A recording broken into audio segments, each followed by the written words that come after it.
Magandang araw sa lahat. Ako si Liza Lumbayan, ang admin ng STMA ng PTIDES. At ako na po si Kaja Sernastor, ang admin ng TTMA ng PTIDES. Narito po kami ngayon para sa Bakit Maalat ang Dagat Question and Answer. At magbibigay po kami ng mga impormasyon patungkol nito. Bakit maalat ang dagat? Bakit maalat ang dagat? Kung ilalatag lang pantay sa buong lupain ang lahat ng asin sa dagat, makabubuo ito ng isang suso na mahigit 150 metro ang kapal. Mga 45 palapag ang taas. Saan kaya nanggaling ang lahat ng asin na iyon? Lalo na kung iisipin tuloy-tuloy naman ang pag-agos ng tubig tabang mula sa mga batis at ilog patungo sa karagatan. Natuklasan ng mga scientifico ang ilang pinanggagalingan nito. Saan kaya ang pinanggagalingan nito? Ang isang pinanggagalingan ay ang lupang tinutungtungan natin. Habang sinisipsip ng lupa at bato ang tubig ulan, natutunaw nito ang kati-katiting na mineral pati na ang asin at ang mga kemikal na sangkap nito. At dumadalo ito sa dagat sa pamamagitan ng mga batis at ilog. Ang tawag sa prosesong ito ay weathering. Mangyari pa bahagyang-bahagya lamang ang asin sa tubig tabang, kaya hindi natin ito nalalasahan. Ang isa pang pinanggagalingan ay ang mga mineral na nagiging asin sa pinakabalat na lupa sa ilalim ng karagatan. Tumatagos ang tubig sa sahig ng dagat sa pamamagitan ng mga bitak.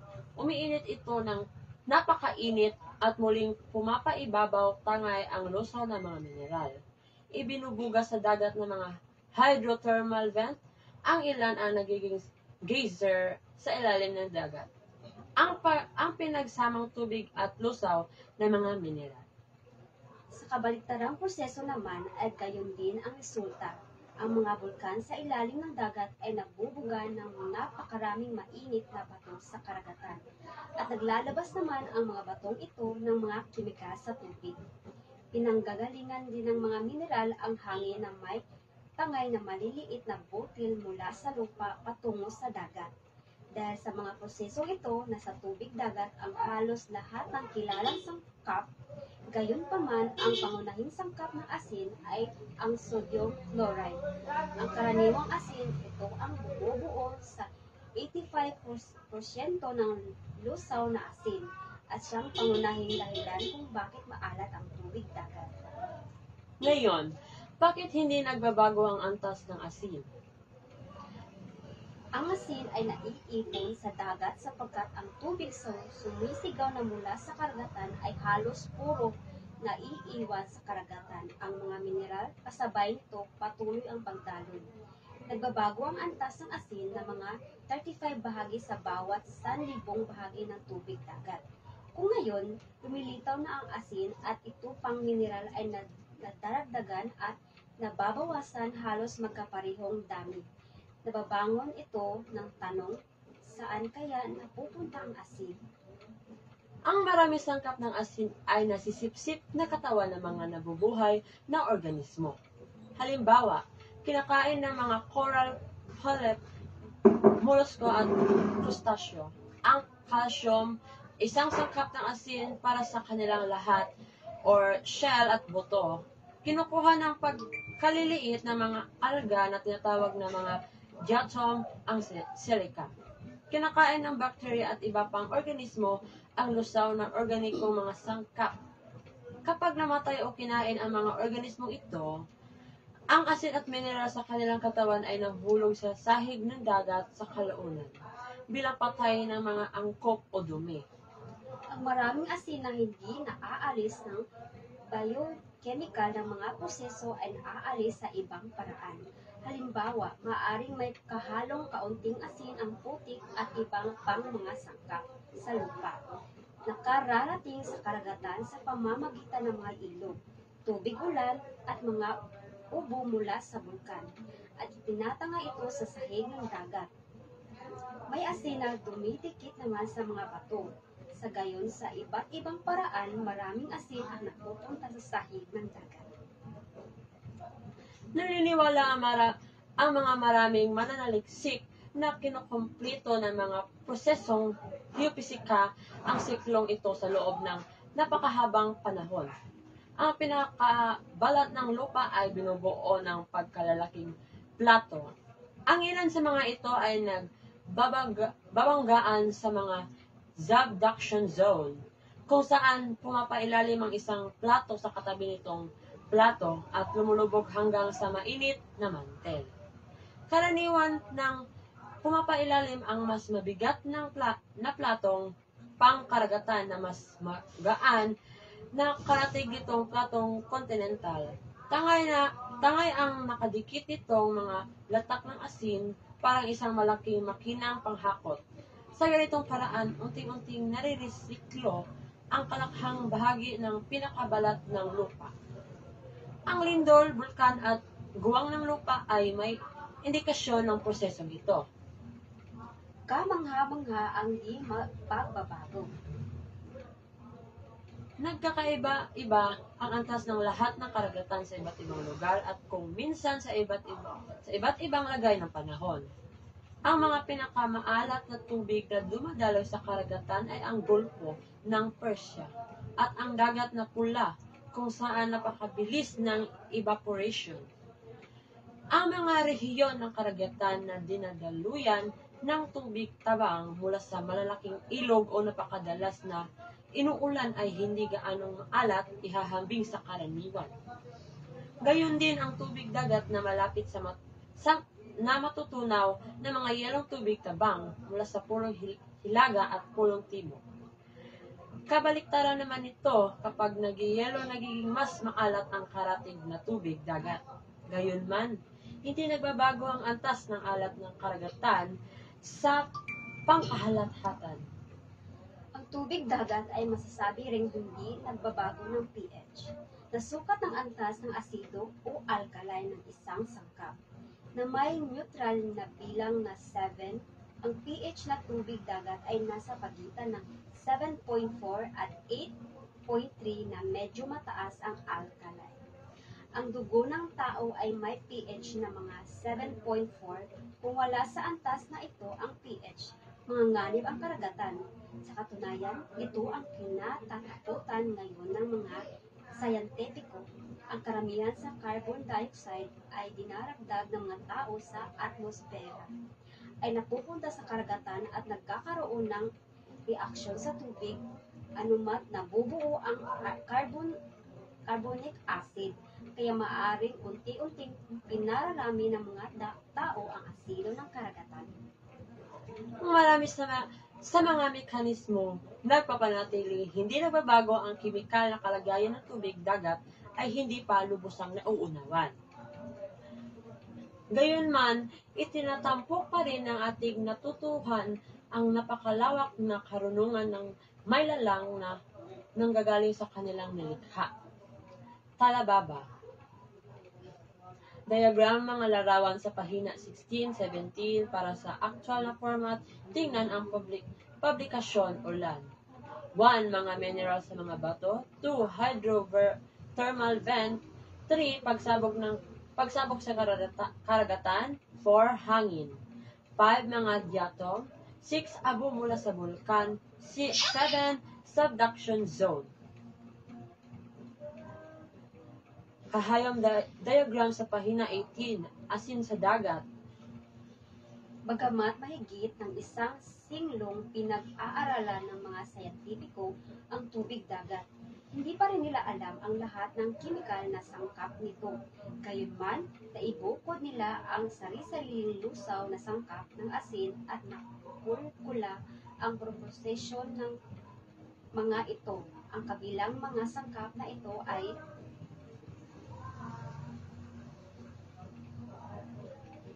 mga diagram. 55% chloride, 30.6 sodium and 7.7 sulfate, 3.7 magnesium, 1.2 calcium, 1.1 potassium, and 0.4 carbonato, and 0.2 bromide. At iba pa, gaya ng borate, strontium at fluoride, mas maalat kaysa sa karagatan. May ilang katubigan sa interior na mas maalat kaysa sa karagatan. Ang isang magandang halimbawa nito ay ang dagat na patay, ang pinakamaalat na katubigan sa buong lupa. Ang tubig ay umaagos patungo sa dagat na patay, tinatawag na dagat asin noong panahon ng Biblia. Tangay ang lusaw na asin at iba pa mga mineral. Dahil ang baybayin ng dagat na patay ay pinakamababang tuyong lugar sa lupa, may isang paraan lamang mabawasan ang tubig sa pamagitan ng evaporasyon na nagpapababaw sa kapantayan ng dagat ng hanggang 25 mm bawat araw kung tag-init. Sa ngayon, ang dami ng asin sa gawing itaas ng tubig ay mga 30%, halos 10 ulit ang dami kaysa sa dagat. Mediterraneo, yabang tumataas ang asididad ng tubig dahil sa asin. Lutang na lutang sa tubig ang mga lumalangoy. Sa katunayan, pwede silang mahiga rito at mabasa ng diaryo kahit walang salbakita. Nalilinis ang asin ang hangin. Ayon sa panaliksik, napipigil ng maliliit na butil ng polusyon sa hangin ang pagpatak ng ulan mula sa mga ulap na nasa ibabaw ng lupa. Gayunman, mas madaling gumawa ng ulan ang maruruming lupa sa ibabaw ng karagatan. Ang pagkakaibang ito ay dahil aerosol ng asin dagat mula sa mga tilamsik ng dagat. Ang maliliit na patak ng tubig na namumuo sa maliliit na butil ng polusyon sa atmosfera ay pagkaliliit para maging ulan. Sa ngayon ay nananatili ito sa atmosfera. Lumalaki ang mga ito dahil sa aerosol ng asin sa dagat na humihigop sa maliliit na patak ng tubig na nasa mga ulap sa karagatan. Ito ang nagiging ulan na lumilinis sa maraming atmosfera. Alamat karagatan maasin, dalampasigan. Kung pagmamasdan mo sa kalawakan, ang hitsura ng mundo ay isang tuldok lamang ng kulay asul. Ang asin ay nagmula sa karagatan. Ang karagatan ay tinatawag na pangunahing anyong tubig. Tinatayang 72% ng ibabaw ng daigdig ang natatakpan ng karagatan. Isang bahagi ng tubig na hinahati sa ilang pangunahing karagatan at maliliit na mga dagat. Halimbawa nito ay mga ilog, lawa, sapa, agusan, bangbang o mga kanal at iba pang anyong tubig. Ang anyong tubig o dagat ay isang mayaman na pinagkukunan at pinagmulan ng mga isda o yamang dagat. Ang ating daigdig ay tinatayang nasa 97% ay tubig alat at 3% naman ay malinis. Sa 3% dito, ginamit ang tubig upang panlinis ng dumi, pagluluto at pangunahing pangangailangan ng tao. Ginagamit din natin itong pang-inom. Bakit nga ba maalat ang tubig dagat? Ang asin ay madalas nanggagaling sa bato na matatagpuan sa lupa. Maaalat ang tubig dagat dahil sa nabubuong asin sa ilalim nito. Ang isa pang pinanggagalingan nitong asin ay ang lupang tinutungtungan natin. Tulad ng sabi mo kanina, habang sinisipip ng lupa at bato, tubig, ulan, tinutunaw nito ang mineral na asin. At ang mga kemikal na sangkap nito, ang tawag sa pamahalaan nito ay weathering. Ang ulan ay hindi purong tubig dahil meron itong kunting carbon dioxide na nakukuha nito sa hangin. Kung mapapansin mo ang ulan ay maalat-alat ng konti dahil sa carbon acid. Tinatawag na carbonic acid dahil naglaho ang carbon dioxide at ulan. Oras na bumagsak ang acid rain sa putik, may mga maliliit na mineral na mapupunta sa bato papunta sa tubig. Ang mga tawag dito ay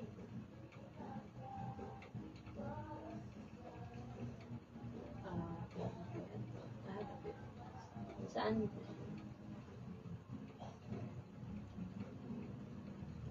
Okay.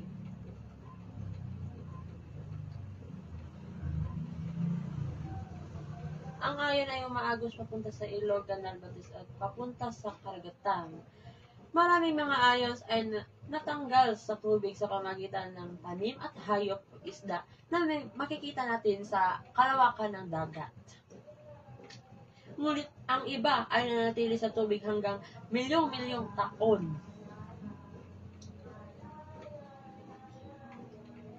Isa din sa pinanggagalingan nito ay ang mga mineral na nagiging asin. Ito ay galing sa kailaliman ng lupa.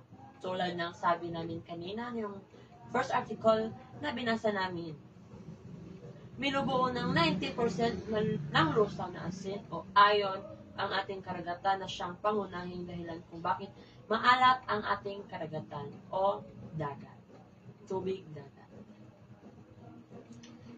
Ang asin ay naiipon sa dagat sapagkat ang tubig na sumisingaw mula sa karagatan ay halos buo. Naiiwan sa karagatan ang mga mineral at hindi nagbabago ang antas ng asin. Tinatayang nasa 30.5% ng bigat ng alat tubig ay galing mula sa natutunaw na asin. Ayon sa pag-aaral, kapag hinihawalay ang asin sa karagatan at kinalat sa buong daigdig na panay lupa, nasa 500 bulgada ang kapal nito. Kapag pinagpatong ang patong, tinatayang nasa 40 palapag ng gusali ang taas ng asin. Ngayon, maghahanap tayo ng mga information sa Google.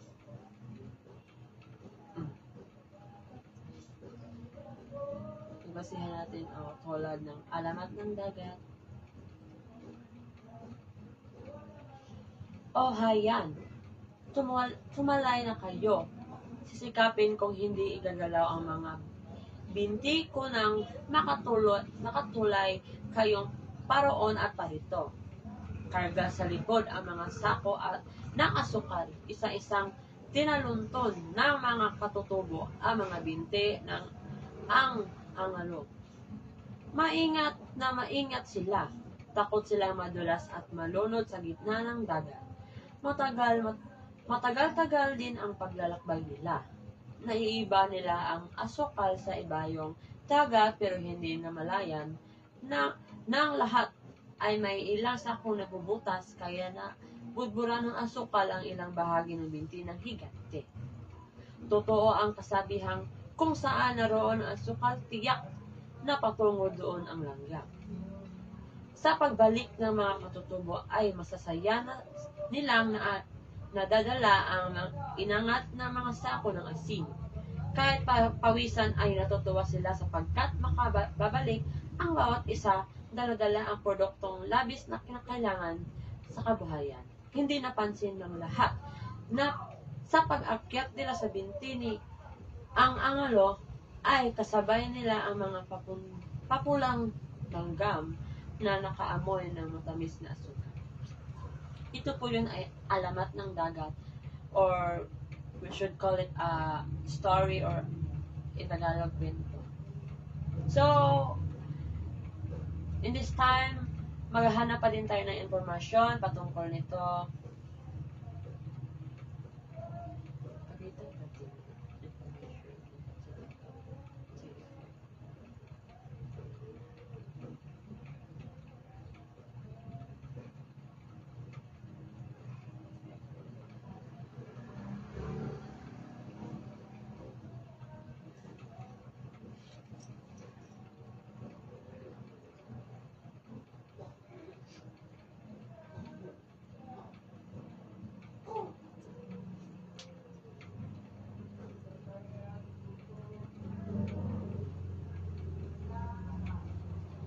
So, dito naman po tayo sa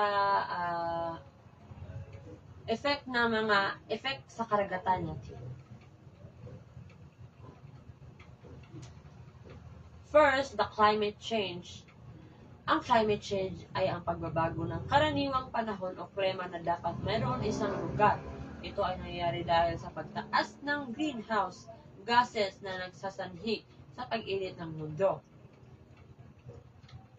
Next is ang global warming. Ang global warming ay ang pagtaas ng pandaigdigang temperatura.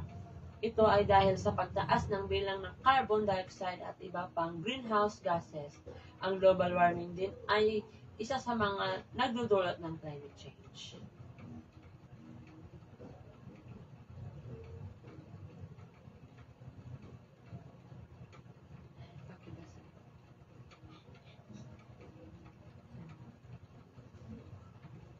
Consequence ng global warming.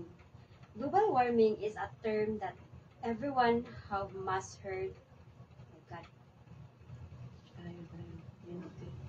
Global warming is a term that everyone must have heard of because it has become one of the Earth's biggest problems. Global warming is the gradual rise in the temperature of the Earth's atmosphere. This temperature rise is caused due to various activities that are taking place on Earth. It has become a serious danger and needs some attention as soon as possible.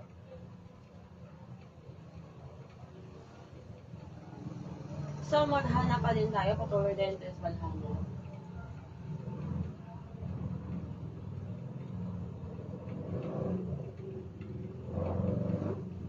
So, tulad ng mga sinabi niya, ay naka-apekto din ito sa mga isda. Isda natin kung tulad ng benthic fish swimming at surface of water, respiration, photosynthesis, calcification, bleaching, movement, and feeding. So, yun lang yun po lahat. At para sa akin ay magbibigay po ako ng kaunti-unting informasyon.